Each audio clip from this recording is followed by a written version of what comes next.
So I'm going to make a painting today that's going to serve as my, what you call it, like the little icon thing that goes in the corner of my channel. And so it's going to be loosely based on the idea of a portrait. So I'm going to show you just a little bit about what I'm painting on. First of all, this is a canvas board. It's thin. It's a piece of canvas that's been stretched onto a piece of cardboard. One of the things that's really nice about this is it doesn't flex in the middle. So like when you're pushing on it with a paintbrush, right, it doesn't have much give as opposed to like a canvas, because you know canvas is stretched, so it'll flex. Like this is a canvas in the background, and when you're pushing on it, see how when you push on it, you know, it like moves. Whereas when you push on this thing, it's not going to move as much. So that's the idea. Okay, so when you're going to do a painting, first thing you got to do is you got to figure out what's the palette that you're going to use. And when I say palette, I'm not talking about this tool, which is called a palette, but I'm talking about the actual paint that's going to go on the palette. I'm going to take this student grade acrylic and I'm going to put some of the primary colors. Now, I'm not putting very much, you'll notice. And that's because for the most part, I have found that people will, they just put a ton of paint out there and then they don't use it all. And then what are you doing at the end of the day? You're throwing away a bunch of expensive paint. So these are the three primaries, red, yellow, and blue. This is an ultramarine blue. You can see the little label on the top. This one, NaPHTHOL, so naph.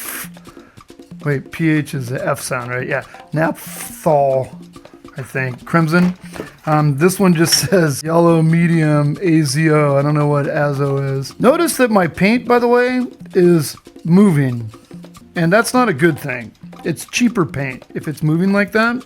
More expensive paint is thicker, so to speak. Anyhow, I'm going to use the artist's most trusty friend here, which is good old white. Now I did put a lot more white than I did with the other colors because no matter what, you're gonna end up using white. So pretty much with these three primaries and this white paint right here, I can paint every color that you can see in front of us. On top of primaries, I've got some secondary colors here. I'm gonna be mostly working with a triad today, and a triad is it's a group of colors that on the color wheel forms a triangle. The color wheel is a rainbow that's been bent into a circle. And so if you bend it into a circle and then you have 3 points that form an equilateral triangle, you're working in a triad. That's the name of that color scheme. I'm gonna give myself a little bit of water. Water is the medium that you use for acrylic paint, which is one of the things I love about it. Let me put this water up here. It cleans up with water. You don't need chemicals for it. I love oil paint. We'll do oil paintings later, but for right now, I'm just gonna do this one with acrylic. Okay, so the rule goes like this. If you're gonna work on a big painting, you wanna start with bigger brushes first, right? So like this is a filbert, it's got this round top to it. And this one is flat. These are natural bristle brushes. See how long that is? See how they're thin? But this way, they're both about 1/4 of an inch. This one's a little bit wider, but you can see how much longer it is. Now the problem with it being longer is that it can flex more. Right? So you have less control. The shorter ones, I don't have any too short ones in here. See what I mean? As far as how tall it is compared to how wide it is. So that would give you more control. It's not going to flex around a lot on the canvas, right? If it's short, but you can get more paint on a longer bristle. What I mean by that is you want to be able to make a line, for instance, that could go all the way from here to here, which means you need to get a lot of paint on the bristle itself. If you have short little bristles, you have less surface area to hold the paint, right? So if you have longer bristles, it can hold more paint, and therefore you can make a longer line. Pinstriping brushes, like if you've ever seen like a nicely pinstriped vehicle or a car or whatever, they have like 3 inches of bristles on those things, right? They're super long, and that's how they can pull one line like several feet long. Now, the other thing I like to tell people too is this: in order to get the paint from here to here, I'm going to dip a bristle in it. Now imagine that each one of these little bristles is like, each one of the little hairs on them is like a finger, and you've got a bucket of paint, and you stick your fingers down into the bucket and you pull it out, right? You stick one finger in there, you pull it out, you take and you wipe it off, right? That kind of thing. And then you do it again and then you wipe it off. If you do that thousands of times, you're going to empty the bucket. Eventually one finger dipped in the paint, there won't be any paint left, right? Now, if you use 2 fingers doing it, dipping it in there, and then wiping them off, it'll go twice as fast. You'll move the paint from the bucket to the rag in half the time, right? So you want to have long bristles when you can, and you want to get them loaded full of paint. Now, what you never want to do, however, is get paint all the way down to the collet. That's this little thing that's clamped on the end of a piece of wood that is holding all these bristles in place. You don't want to get it in there, because when you get little paint down in between the bristles, if you get paint all the way down in here, it'll tend to make the bristles stick out like this, right? And you don't want them to be sticking out. You want them to stay nice and tight and together, because then that's how you get that control. Many of us have paintbrushes that they just stick out all chueco like that, and they're almost unusable.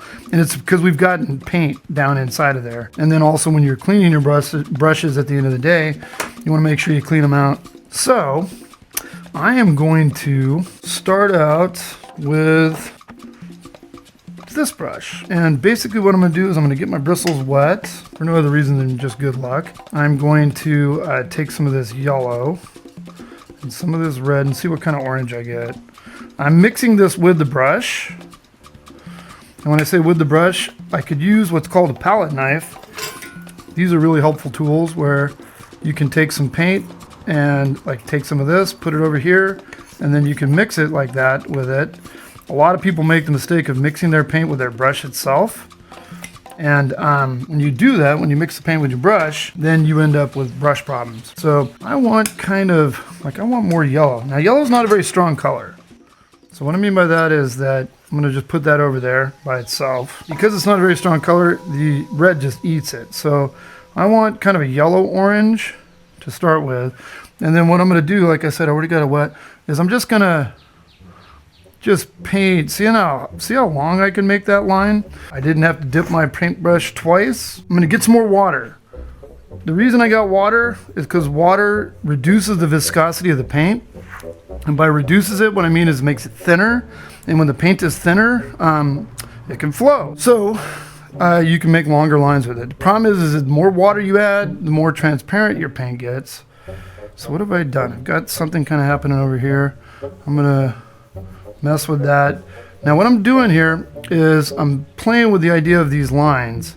And what I mean by these lines is, like for instance, this line right here kind of comes down and makes that little bump right there, and then it goes straight. This one's fairly straight.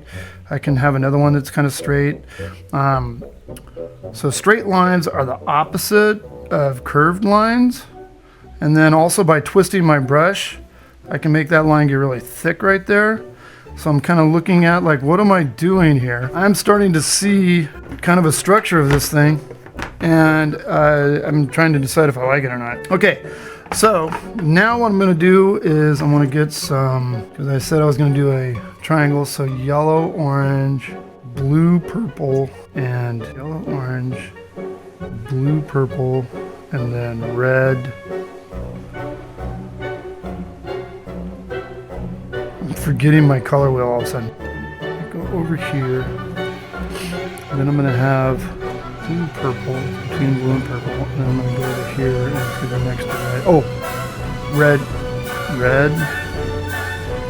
I gotta have a red one. Red, purple.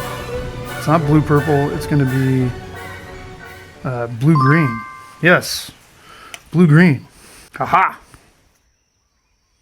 Pretty intense right now. What I mean by intense is that my color is fairly pure, right? So even if I use a little bit of white, right, I'm just kind of cleaning my brush out.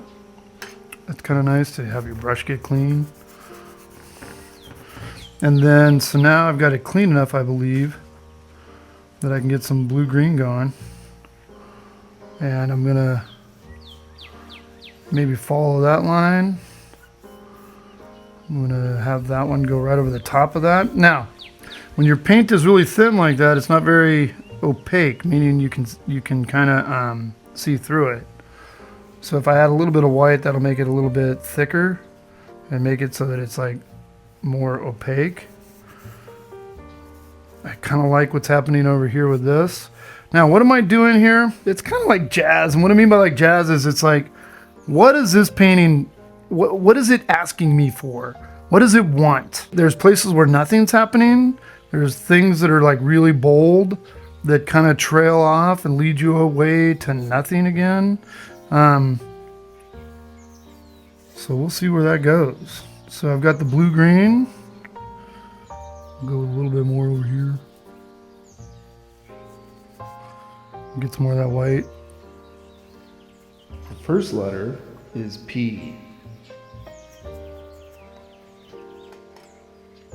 So what I don't have is anything that's kind of like a tone.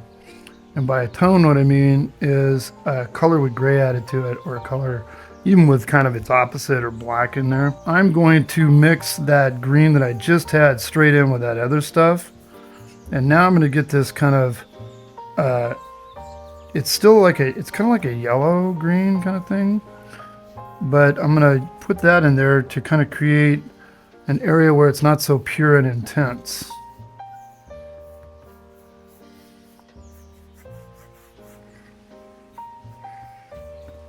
And I'm making sure that every little part of my painting has some kindness attached to it. Okay, so now I'm going to go with some purple. Purple is much darker than yellow. And let's see if these colors like each other. So that has a sharp edge on the top, so now what I'm doing is I'm fuzzing the edge out. Notice I've only used one brush the whole time. I don't need to change yet. So I've got some down here, I might as well get some up here, right? Get some. So this will kind of lead us in. Here there's like a thing that's sort of happening that kind of takes us in. It's almost like a little pathway or whatever. And it does go a long ways towards kind of covering up the stuff that's underneath it, but you can still see through it. Need some of that over there. Gotta have some over here. Okay. So again, anytime you kind of go over the top of something like this, it breaks that. But your eye will still follow it, right? Even though I broke it. So it's like, how broken do you want it to get? You want it to be so broken that like nobody gets through? And go over it a couple of times. Maybe you can add like a darker spot. What I mean by a darker spot is like, watch, I'll show you what I mean. Like right there. See, that breaks it a lot more than when it was just like that, kind of that gray purple thing. Okay, so again, like I was saying, you start with these big brushes at the start. I'm gonna just hold this like that so I can get a little bit of, I want it painted down to the freaking edge. Okay.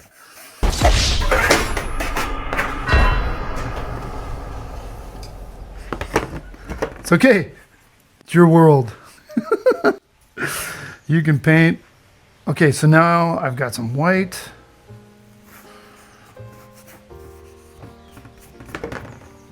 I'm going to take this blue. The opposite of blue is orange. If I add orange to my blue, see I turned it green? So then I'm going to go red because red's the opposite of green. So now I'm making a fairly dark thing right here. I need a little bit of water so that it flows. Like, see how this thing's like, it's on top of this. This is on top of this. This line right here is kind of backing that up. So I'm going to continue it so that your eye, so that it makes a visual sense of why would it be over there. So now this thing, because it's got a shadow, like almost like a shadow on the bottom, and then the top is pure. By doing that, it makes it so that it's like three-dimensional, like just like the handle of my paintbrush. There's like a shadow on the bottom and a light on the top. I'm going to do that over here. I'm going to give just that little bit a little chance to have something over there. Okay. So everything that I'm doing right now, I'm just getting ready for the background of my portrait. I'm going to stick on top of all of this at the end.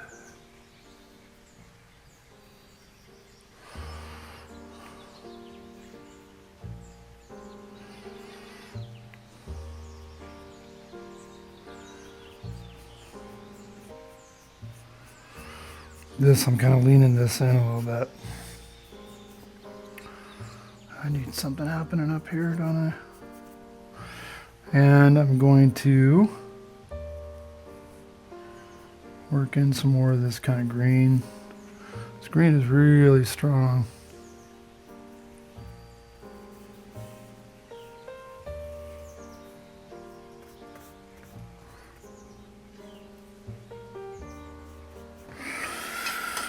Okay, what does this thing need? I said this was jazz. I'm going to keep all these little spots over here inside of this rectangle right there. I'm going to put some up over here so that it makes visual sense.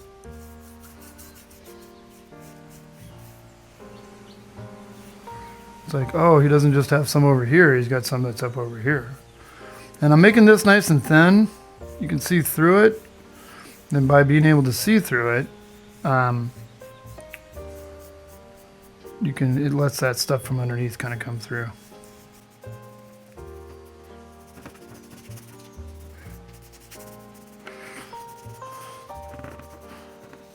I've almost completely eliminated the thing that went all the way through again. Sometimes you can take a palette knife like this and kind of scrape some paint off. That's kind of cool, huh? All right, what's more of this blue-green action?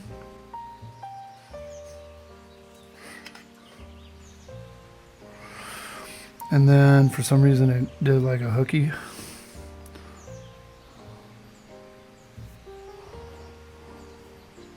This thing's getting really green.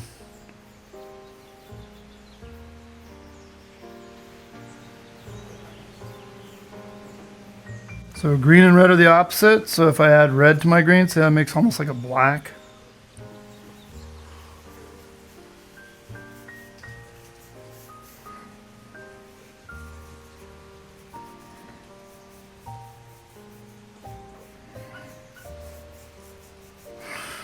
Okay, so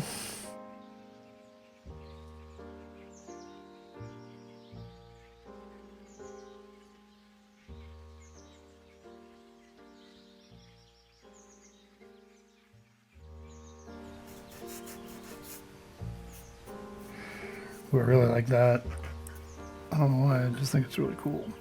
Okay, let's get some more of this orange action because I've been running away from orange for a long time now.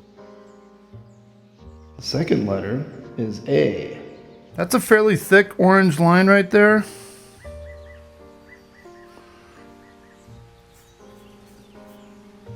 And these lines right now, they have like this has a sharp edge, this has a fuzzy edge, right? See how it's fuzzing out?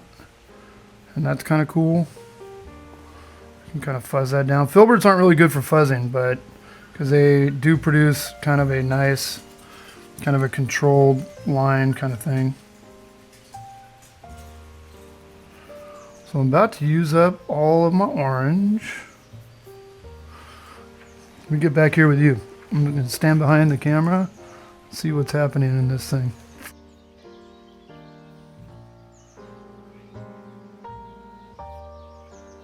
And getting down to the wire on my paint.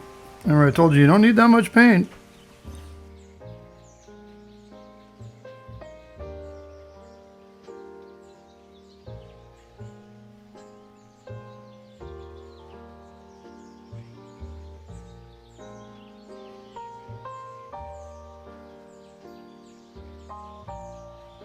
I feel like I want my paint thicker now.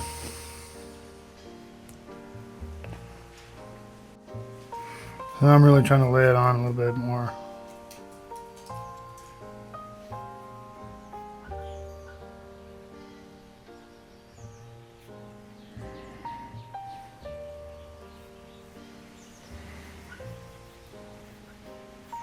Yeah, right up to the edge.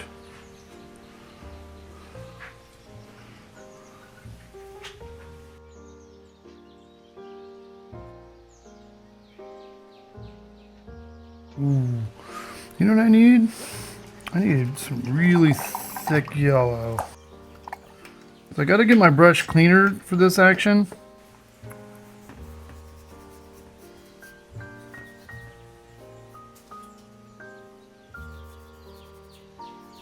I'm just kind of cleaning it out.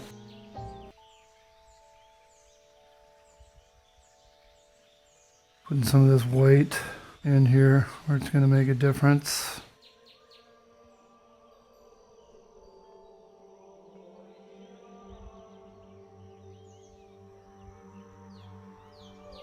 Kind of using that white right there to blend these together. Only you will know why you decided to make that one little mark right there.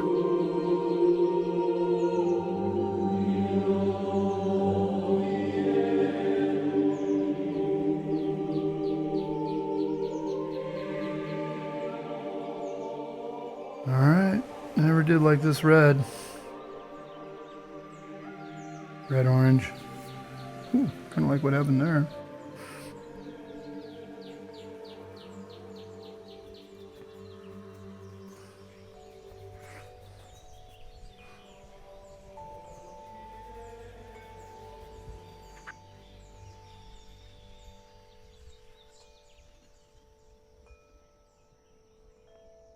You kind of have to take responsibility for everything you did. We've got really pure color, we got kind of smeggy color, we got dark color, we got very bright color. We have kind of a pretty good balance going on here. And sometimes too much balance can create boredom, so you gotta be careful with that.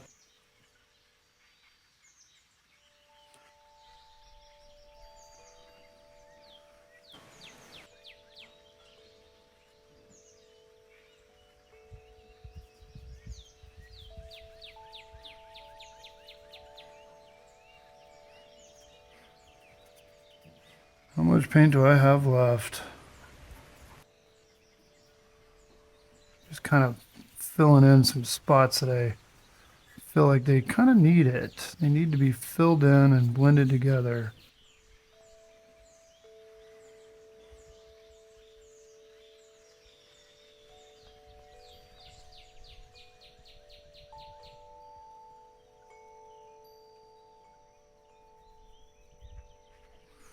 Okay, almost out of paint. And I haven't even begun to add any fine detail yet.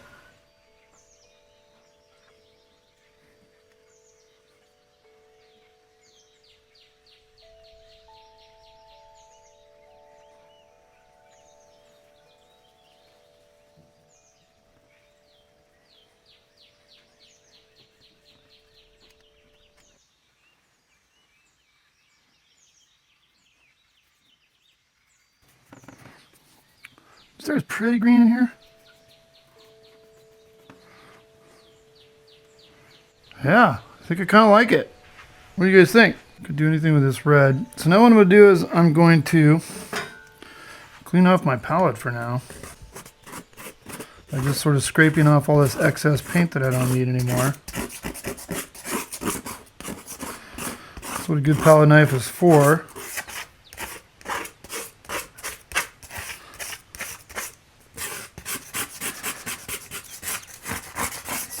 And then I'm going to go take this over and wash this off. Ooh. Kick back, Van Gogh.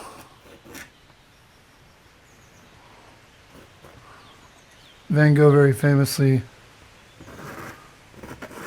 used his palette knife a lot.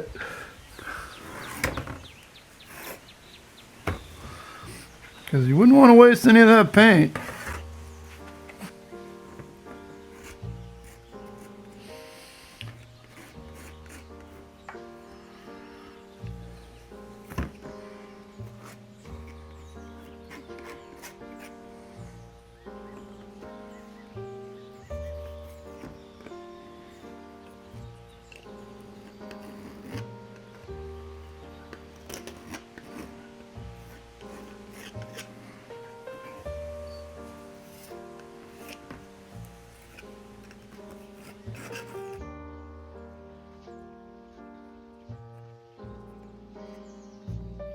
Yeah, anything you can do in here that creates interest, anything you can do that you like, you should do it. Okay, so I think that's a good start. And so I'm gonna let it dry a little bit.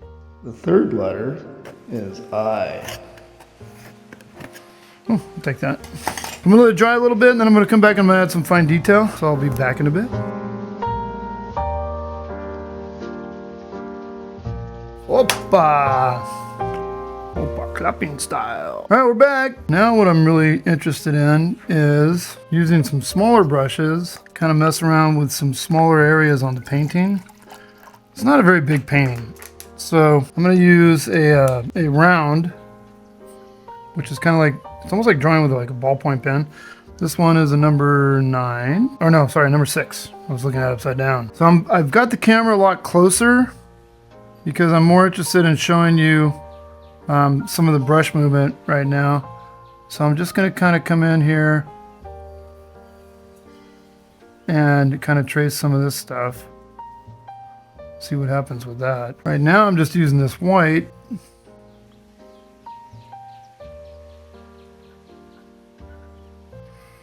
I'm gonna kind of ignore the middle of my painting too, by the way. I'm gonna ignore it because I'm gonna paint my face in there. So why put a bunch of stuff underneath there that's just gonna get covered up, right? But I'm interested in bringing a lot of this stuff out. By popping this up with this white like that, that creates these weird kind of little interesting things that are happening.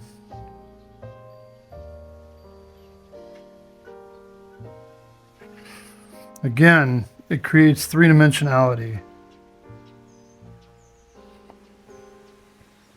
Also, you get a lot of contrast this way. What I mean by contrast is that dark is the opposite of light. Fuzzy is the opposite of smooth, and so on and so forth, right down the line.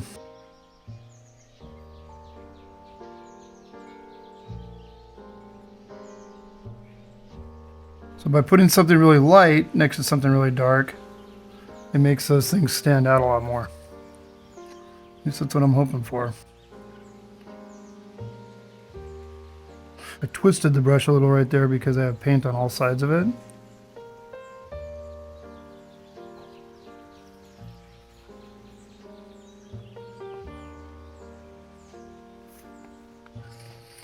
So that brings that out. And then for no reason, I got a little white line right there. And here's this one over here.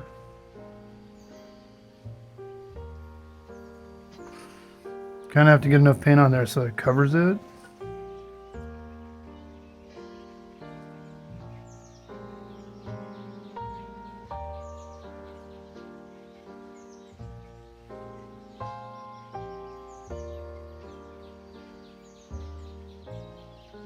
So for variety, we've got dark things, we've got medium things, we've got light things.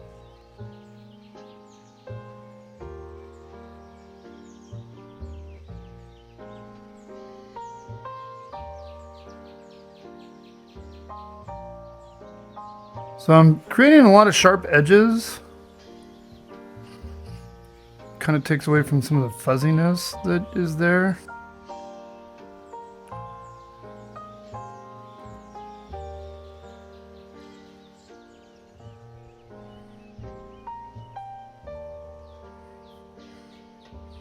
I like what's happening with that. Right now I'm just only painting with the white for no other reason than it's adding lightness to darkness.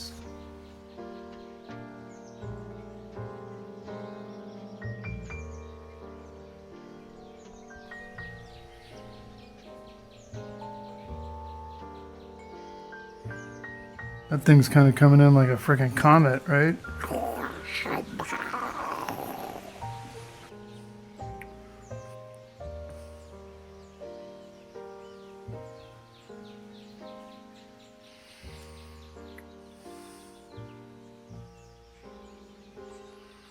Go over that a couple of times.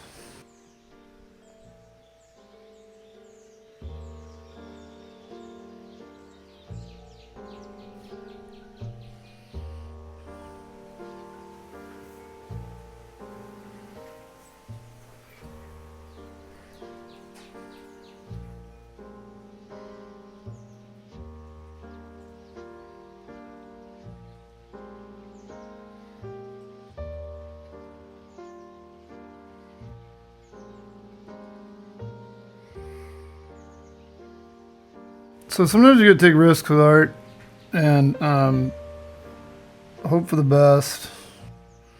And I'm about to take one with this painting. And the risk that I'm gonna take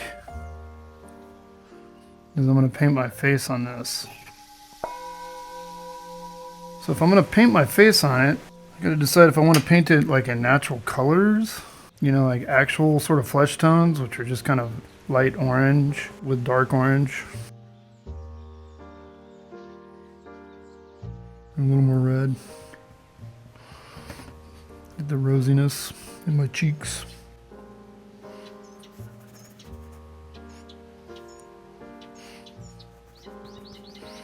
There's my chin.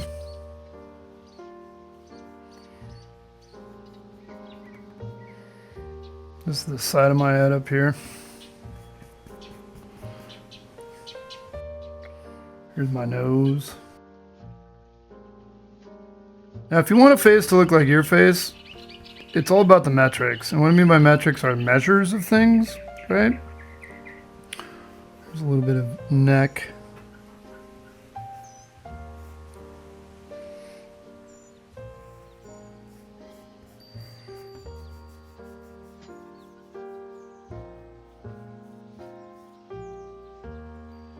I have really narrow eyes, and I've got a like little button nose. I have a tiny little mouth, just in case you were wondering.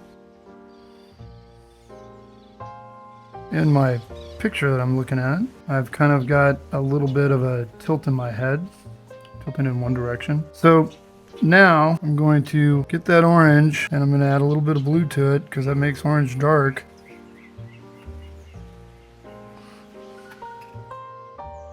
And I'm going to create some form over in this part.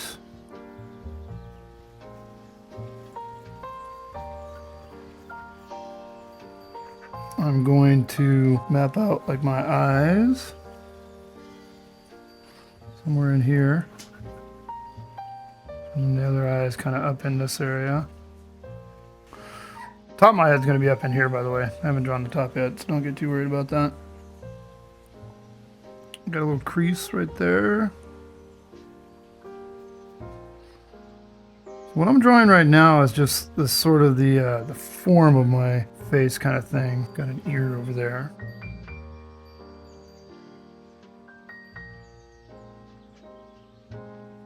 Okay, I like it.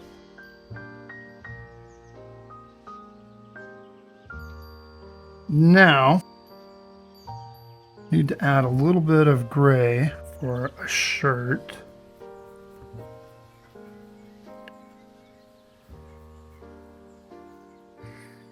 And basically what I'm doing here, I'm just kind of mapping out my shoulders.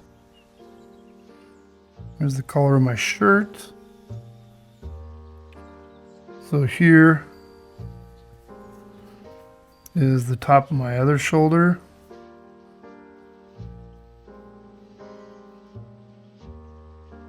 A little shadow going right there from a crease in the shirt.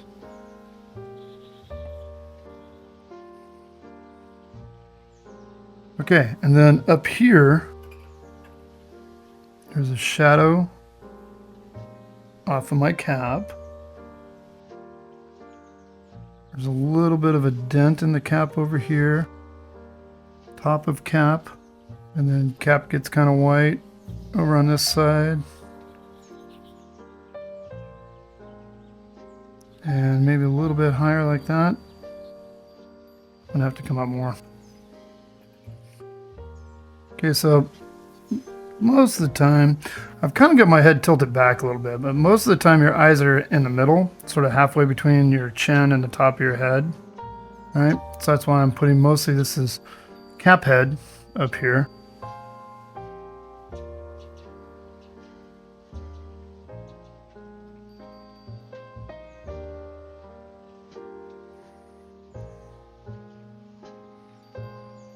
Got some crazy hair sticking out over here on this side.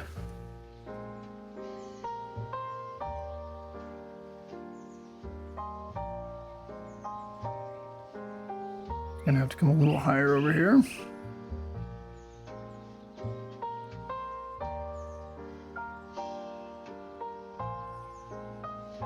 What we got? It's almost like chiaroscuro, right? We got form emerging from the abstract. It's not what chiaroscuro is. It'd be chiara abstract.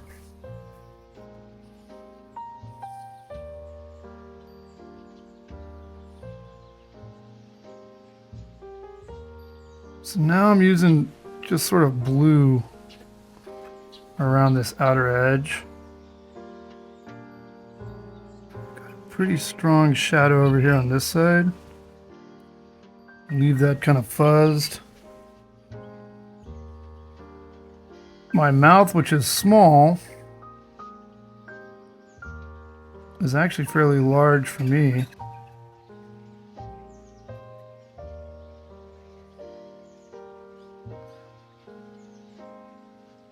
Okay, what do you guys think? Where are we going with this thing?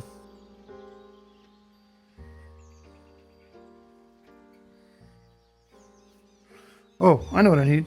I need some serious red because of my apron.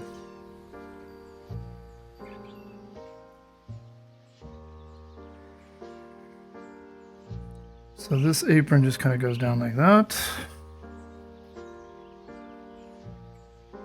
Goes up and around my neck, but it kind of comes down like this. And then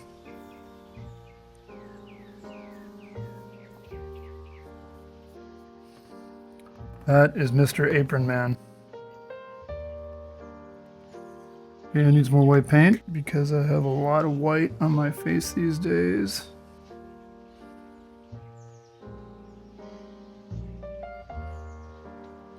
I'm going to end up putting some gray in there as well.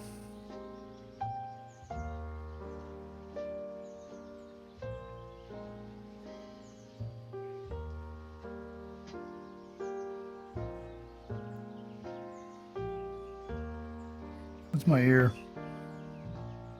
And then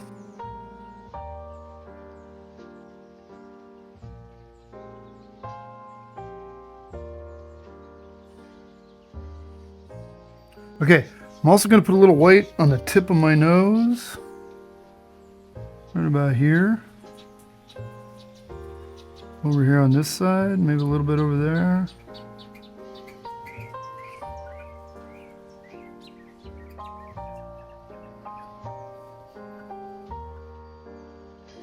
Later on, I'm going to stick some real hair over here. And then right here is the brim of my hat.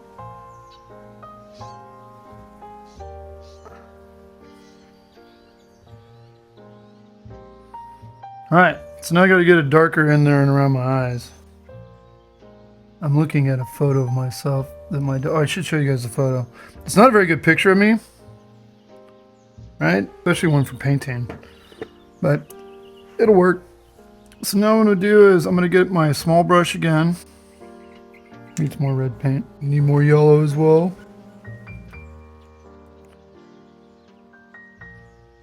I'll put glasses on at the very end because I do wear glasses.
Bob Ross has a fro.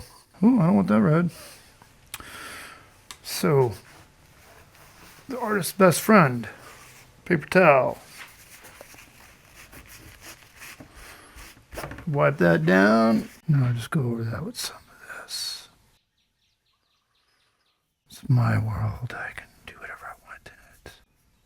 That works. It works over there for some reason. I ended up cleaning off my brush a little bit with that. The fourth letter is N.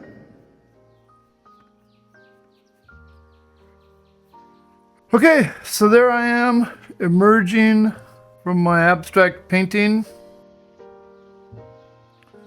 I feel like I need just a tiny little bit of white over here on the side, but oh, you know what I got to do on that? Instead of white on the side, I'm going to pop the green background so that my ear sticks out just right. What do you guys think of that? That kind of fixes it up, pushes it up a little bit.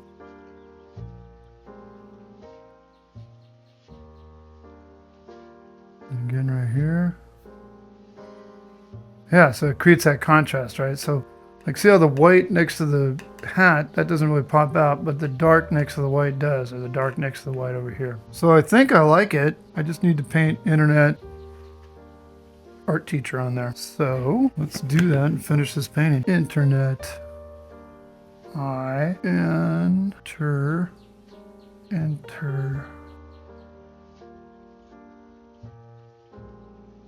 There was a famous artist named Basquiat who was he was in the studio of Andy Warhol, and he liked to write words on his paintings. So that's what I'm doing. And I'm gonna warn you guys, when you start painting words and thinking about what ooh, I gotta put my little red stripe here too, huh? When you start painting words, you gotta remember to spell. It's really important because part of your brain that knows how to spell shuts down. And it's like all of a sudden it's like, I know how to spell. So what's going on with my spelling part of my brain? I've seen many a good artist screwing something up because they spelled it wrong. Internet, okay, I know how to spell art. So I'm gonna put the art over here. And I'm doing it in red because that's what attracts the bull.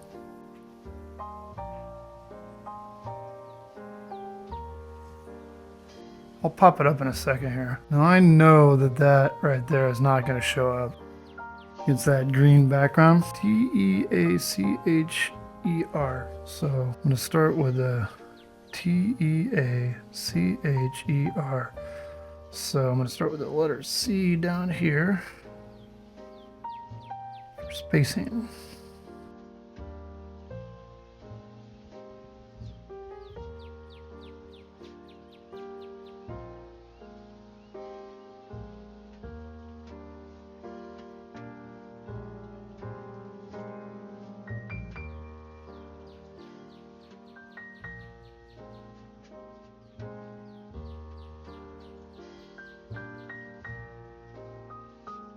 All right. So I'm getting ready to pop with black and white. I'm using these little tiny brushes. These are really great brushes. They're just student brushes with this gold Taklon. I find it to be really effective. So I'm just going to put white next to the red. And what that serves to do is to kind of pop it up a little bit. Actually, maybe I should put the white on top, huh? I'll go white top and I'll go white on the right, excuse me, on the left. So white on the left. And then I'll do black on the bottom. This is something not even Basquiat would do, to add the extra little bit of white and black to it.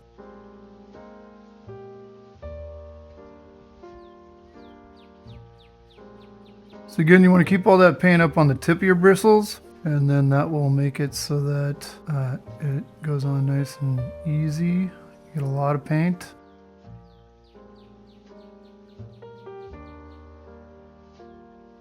Remember I said you're not going to be able to see that letter T.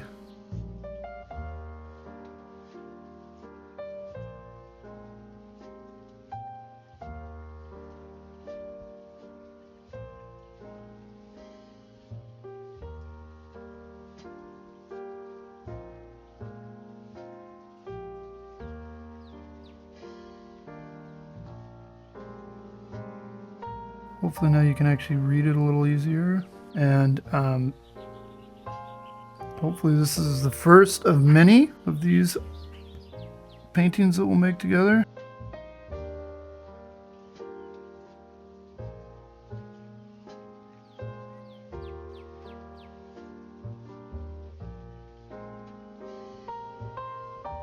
Not quite as steady as I used to be. So here I've got the white, and then I'm going to go underneath it with black. That should help to pop it all out.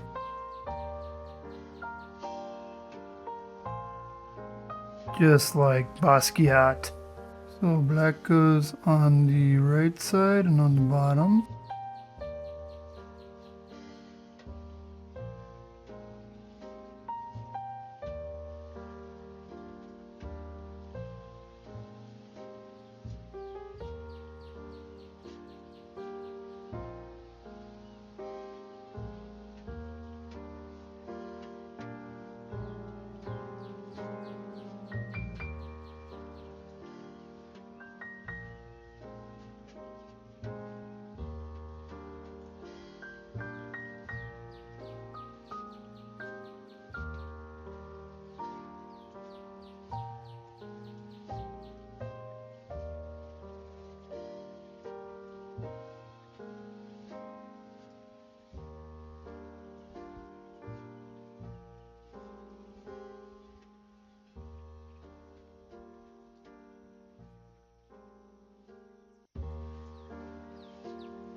Okay, I hope you like it.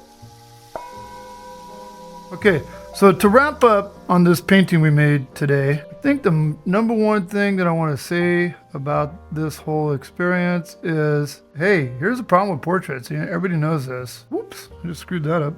Problem with a portrait is everybody knows whether it looks like the person or not. And so everybody's got like the most judginess, the most judgy judgment of all. And so I want you to know that sometimes you gotta be a little fearless and just frickin' go for it. And you know, if you don't think it looks a lot like me, I'm okay with that. I did the best I could. And that's what everybody does, is the very best they can. Anybody can do a bad portrait of themselves. Some of you out there, if you paint your portrait, it's gonna be better than the one I just made. Some of you out there might not like it as much as this one. None of that matters, because if you got yourself a portrait painted, then you got yourself a portrait painted, right? Instead of just no portrait at all. And sometimes a bad portrait is good enough. The last letter is T. So let's keep painting together. Let's hopefully make some really good ones. And more importantly though, let's make sure that we get a chance to clear our mind and do something with our lives that's productive, fun. You get a painting at the end, right? Internet art teacher. Can you read that? Can you read it okay?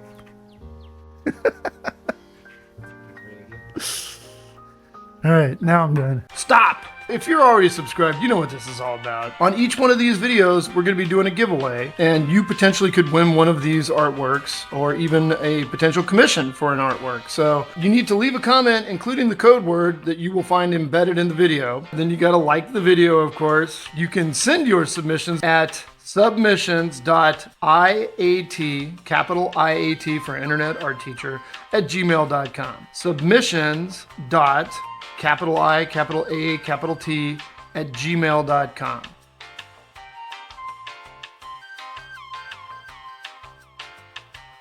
The code word is paint.